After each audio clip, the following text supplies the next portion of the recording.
देखो last class में हमने इलेक्ट्रिक फील्ड स्टार्ट किया था, ठीक है। क्या होता है इलेक्ट्रिक फील्ड? हर एक पॉइंट चार्ज अपने आसपास एक फील्ड ऑफ इन्फ्लुएंस बनाता है, ठीक है। उस इन्फ्लुएंस के फील्ड में जो भी दूसरा चार्ज पार्टिकल आएगा उस पर फोर्स लगेगा। वो फोर्स डिपेंड करेगा कि वो चार्ज पार्टिकल इस पॉइंट चार्ज से कितनी दूरी पर है और किस पॉइंट पर है, किस पोजीशन पर है, किस डायरेक्शन में है, ठीक है। इस तरह से हर एक पॉइंट चार्ज अपने आसपास एक फील्ड बनाता है, field of influence, that is called electric field. Space में हमारे आसपास कई सारे चार्ज पार्टिकल मौजूद होंगे, ठीक है। तो उनके कारण एक क्यूमुलेटिव इफेक्ट होगा, ठीक है। वो अपने आसपास एक इस तरह का फील्ड जनरेट करेंगे जो कि सभी के कंट्रीब्यूशन पर डिपेंड करेगा, that is called electric field. इसका मतलब हमारे आसपास हर पॉइंट पर इलेक्ट्रिक फील्ड डिफाइंड है। उसको कैसे हमने डिफाइन किया? किसी भी पॉइंट पर अगर इलेक्ट्रिक फील्ड निकालना है तो वहां एक पॉजिटिव टेस्ट चार्ज रख दो। पॉजिटिव टेस्ट चार्ज पर जो फोर्स लग रहा है, इलेक्ट्रिक फोर्स, वो निकाल लो। Force upon charge is equal to electric field. इस तरह से आप हर पॉइंट पर इलेक्ट्रिक फील्ड निकाल सकते हो क्या है, ठीक है। एक बार अगर हमें इलेक्ट्रिक फील्ड पता चल गया तो उसका फायदा यह है कि अगर आप किसी भी तीसरे चार्ज पार्टिकल को कहीं भी रखते हो स्पेस में तो उस पर लगने वाले इलेक्ट्रिक फोर्स को आप सीधे निकाल सकते हो। Force is equal to charge into electric field, ये हमने पढ़ा था।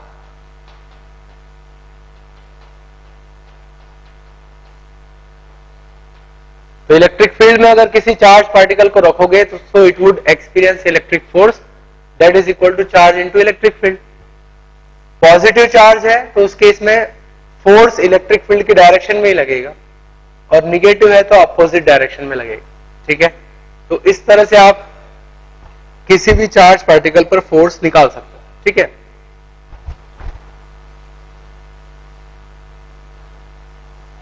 अब हम आगे क्या करेंगे?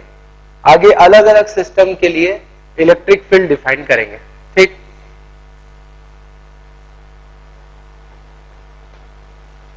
सबसे पहले electric field due to a point charge.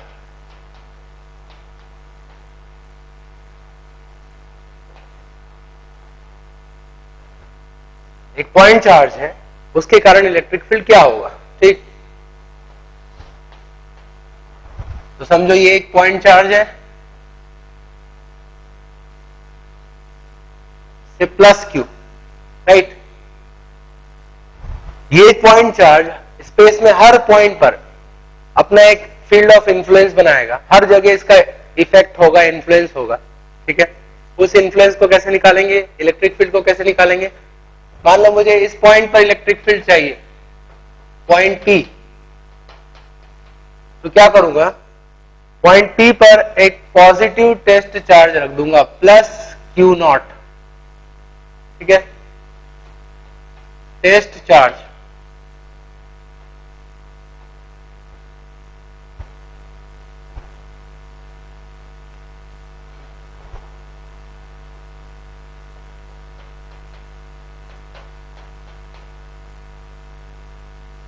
इस पर लगने वाले फोर्स को निकालूंगा। अब सिर्फ एक ही चार्ज है, इसी के कारण फोर्स होगा, और तो कोई है नहीं,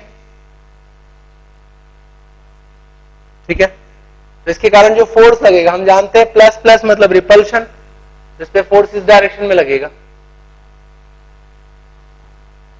और अगर ये नेगेटिव चार्ज होता तो उस केस में फोर्स इस डायरेक्शन में लगता, अट्रैक्टिव फोर्स लगता। तो ये डायरेक्शन है फोर्स की, और हम जानते हैं जिस डायरेक्शन में फोर्स लगता है पॉजिटिव टेस्ट चार्ज पे, उसी डायरेक्शन में हम इलेक्ट्रिक फील्ड को डिफाइन करते हैं। तो डायरेक्शन भी इलेक्ट्रिक फील्ड की तरह होनी चाहिए, राइट। और ई की वैल्यू क्या होनी चाहिए? Force upon charge. तो पहले फोर्स निकालो, कूलम्स लॉ से हम पॉजिटिव टेस्ट चार्ज पे फोर्स निकाल लेंगे। तो कांस्टेंट फ्री स्पेस है तो 1/4πε0 क्यू नॉट अपॉन, ये डिस्टेंस हमें पता होना चाहिए, मान लो r डिस्टेंस पर है, ठीक है। और साथ में फोर्स की डायरेक्शन किधर होगी? रेडियली आउटवर्ड डायरेक्शन में। तो अगर मुझे इसको वेक्टर फॉर्म में शो करना है तो उस केस में एक यूनिट वेक्टर लिखना होगा आर कैप। वो आर कैप यूनिट वेक्टर इस डायरेक्शन को रिप्रेजेंट करेगा। ठीक, now electric field is equal to force upon test charge, divide कर दो उसको। तो electric field is Q by 4 pi epsilon naught R square R cap.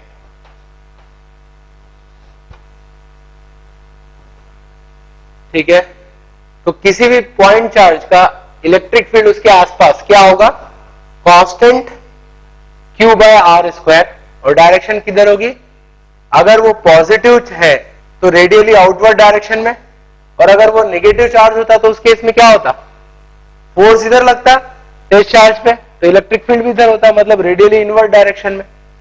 तो अब हम किसी भी चार्ज के लिए इलेक्ट्रिक फील्ड निकाल सकते हैं। पॉजिटिव है तो उसका फील्ड कैसा होगा, देखो इस पॉइंट पे रेडियली आउटवर्ड डायरेक्शन, इधर इस तरफ होगा, यहां निकालना है तो इधर।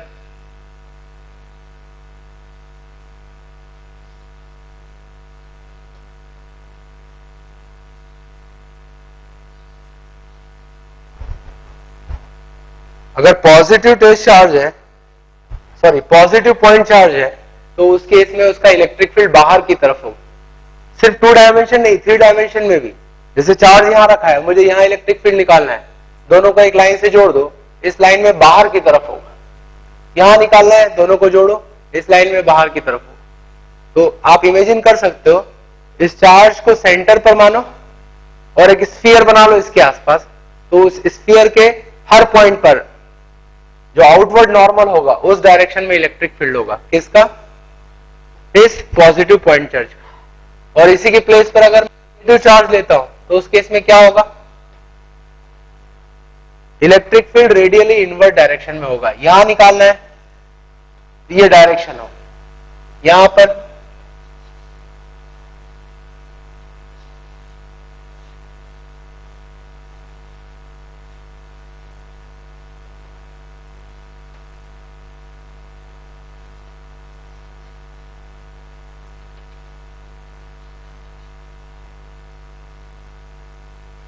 ठीक है। So that is electric field due to a point charge. Now electric field due to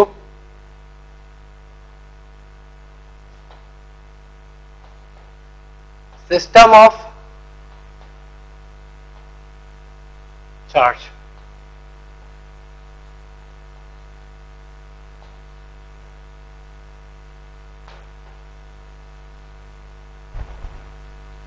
एक पॉइंट चार्ज के बजाय कई सारे पॉइंट चार्ज मौजूद हैं, उनके कारण कितना इलेक्ट्रिक फील्ड होगा किसी भी पॉइंट पर, वो हमें निकालना है। ठीक है, तो नंबर ऑफ चार्जेस मौजूद हैं सिस्टम में, राइट, Q1 Q2,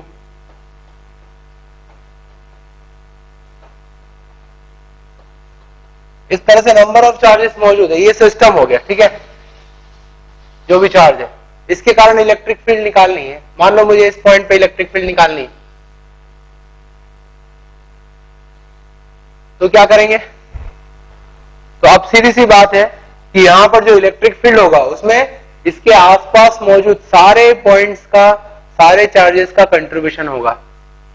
ये अच्छी तरह से समझ लेना कि स्पेस में कहीं भी इलेक्ट्रिक फील्ड निकालना है तो उसके आसपास जितने भी चार्ज है, आसपास का मतलब पूरे यूनिवर्स में सभी चार्जेस का कुछ न कुछ इफेक्ट होगा वहां पे, सबका जो टोटल कंट्रीब्यूशन होगा उससे ही हम इलेक्ट्रिक फील्ड डिफाइन कर सकते हैं। ठीक है, तो Q1 का इलेक्ट्रिक फील्ड निकालो, यहां पे 2 का निकालो, 3 का, 4, 5, 6 सभी जितने भी है सबका फील्ड निकालो। और फील्ड, इलेक्ट्रिक फील्ड एक वेक्टर क्वांटिटी है, इसलिए हमें उसका वेक्टर सम करना होगा। दैट मीन्स हम लिख सकते हैं electric field at any point is vector sum of electric field due to all the point charges in the universe. Electric field at a point is vector sum of electric field due to all the point charges in the universe. ठीक है ना?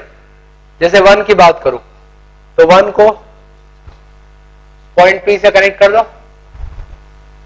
अगर ये positive है तो इसका field बाहर की तरफ होगा यहां पर, और निगेटिव है ये चार्ज तो अंदर की तरफ होगा फील्ड. जैसा भी हो देख लो. ऐसे E1 हो गया. ऐसे 2 के लिए डिफाइन करो. 2 अगर निगेटिव है तो इस तरफ, पॉजिटिव है तो आगे, राइट. ऐसे 3 के लिए,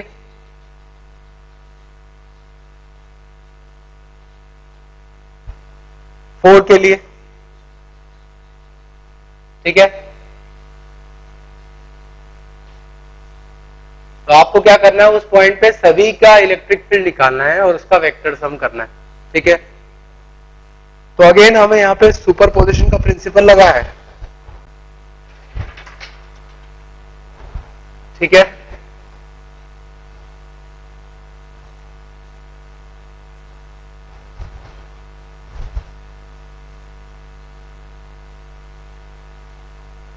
एक एग्जांपल लेते हैं.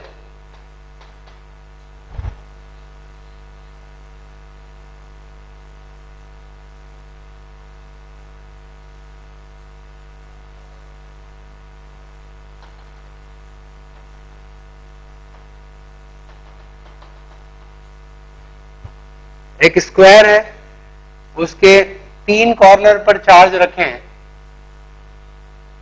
ठीक है. +q, -q and +2q. 4th corner खाली है. इस पॉइंट पर इलेक्ट्रिक फील्ड बताना है ड्यू टू ऑल 3 चार्जेस. ठीक है. इस पॉइंट को मैं A कह देता हूं. So find out electric field at point A due to 3 charges. ठीक है. तो तीनों का फील्ड यहां पर निकालेंगे और उसका सम होगा, राइट. अब देखो क्या करते हैं हम.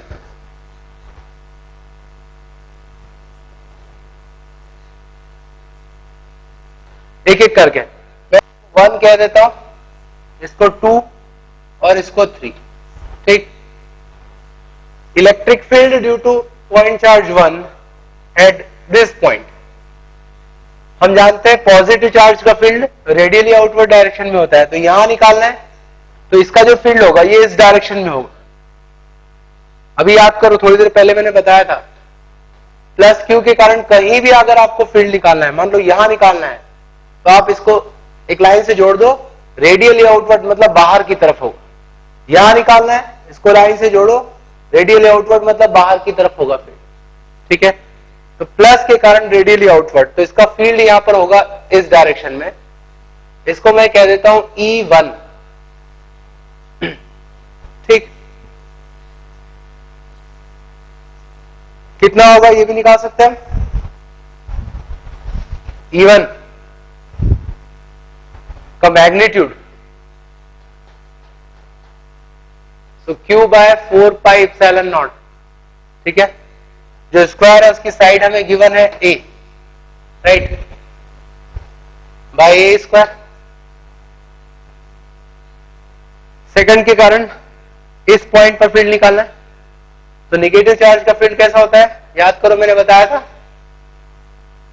इस चार्ज के कारण मान लो यहां फील्ड निकालना है, तो आप इसको एक लाइन से कनेक्ट कर दो.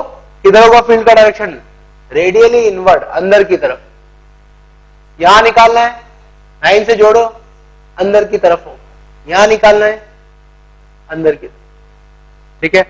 सो रेडियली इनवर्ड डायरेक्शन में होगा.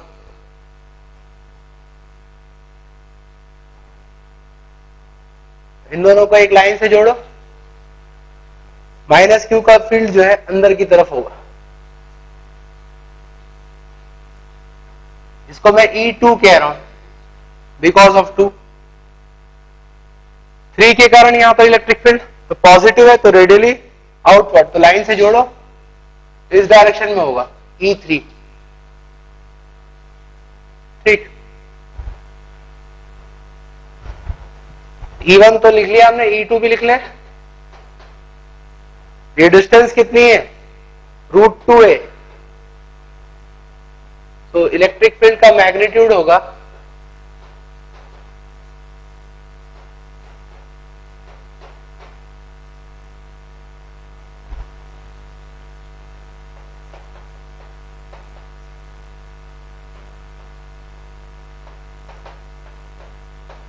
ये होगा इलेक्ट्रिक फील्ड। ऐसे इसके कारण डिस्टेंस कितनी है, a, 2q/4πε0a। ठीक, तीनों के कारण हमने फील्ड निकाल लिया। अब वेक्टर सम करना है उसका। अब यहां पर जरा ध्यान से, तो एक तरीका बताया था लास्ट क्लास में मैंने कंपोनेंट लेने का। तो इस एक्सिस को मैं x कह रहा हूं और इस लाइन को मैं कह रहा हूं y। E1 तो x की डायरेक्शन में, E2 y डायरेक्शन में, सॉरी E3 y डायरेक्शन में, E2 जो है किसी एंगल पर है तो इसके कंपोनेंट लेना होगा। हम समझ सकते हैं ये लाइन 45 डिग्री पर है तो इसके दो कंपोनेंट होंगे, इस तरफ होगा E2 cos 45 और इस तरफ होगा E2 sin 45। ठीक है, तो अब हम तीनों के वेक्टर को ऐड कर सकते हैं। तो समझना, एक एक करके लिख रहा हूं मैं, ध्यान से देखो। E1, सो दिस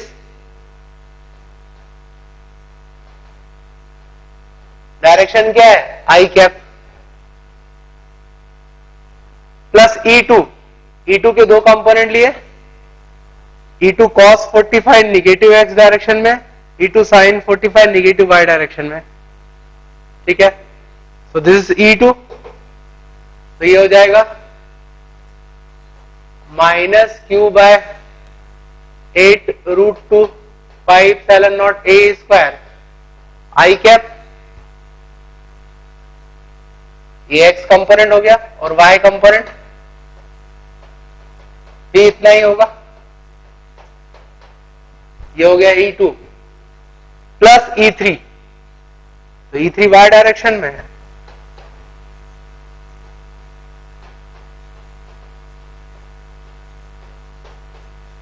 ठीक है।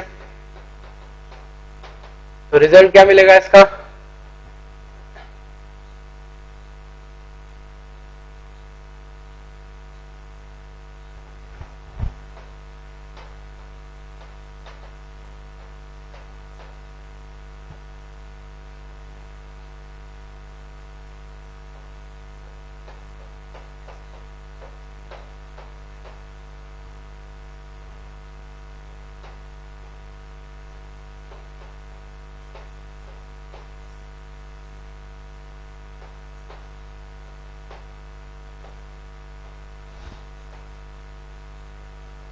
ठीक है। So that is electric field due to this three charges. इसको हमने इस तरह से वेक्टर फॉर्म में लिखा है, आप इसका मैग्नीट्यूड भी निकाल सकते हो। ठीक है,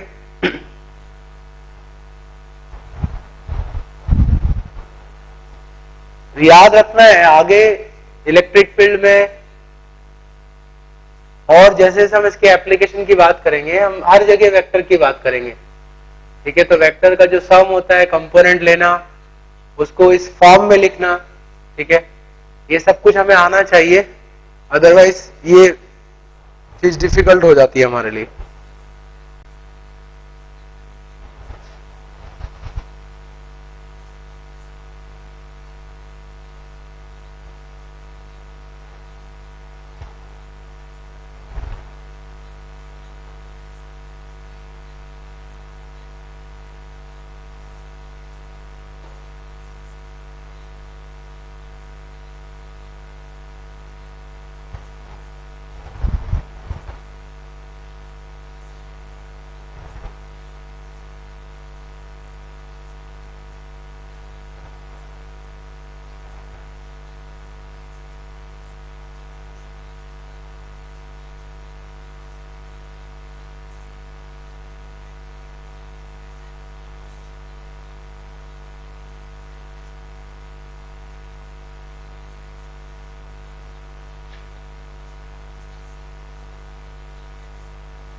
देखो एक हेक्सागन है, उस हेक्सागन की एक साइड है ए और उसके 6 कॉर्नर्स पे इस तरह से पॉइंट चार्ज रखे हैं.